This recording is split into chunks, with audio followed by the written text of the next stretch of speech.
овој видеозапис беше тоа што му недостасуваше на обвинителството и на судот за точно да се утврдат действијата и вината на учесниците, односно обвинетите. Мислам дека и вие бевте сведоци денеска на конкретни действија на најмалку 7 од обвинетите за конкретни действија во обидот за убиство на Зијадин Села.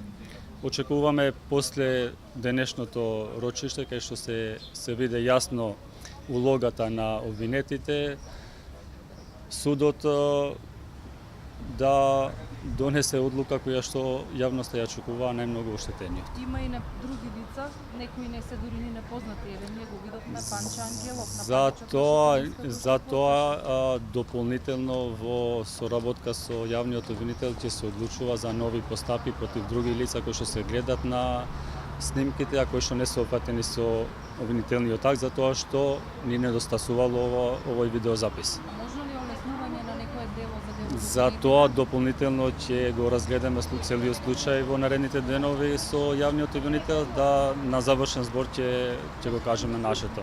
Неќеме во секој случај никој да биде казнет без дело.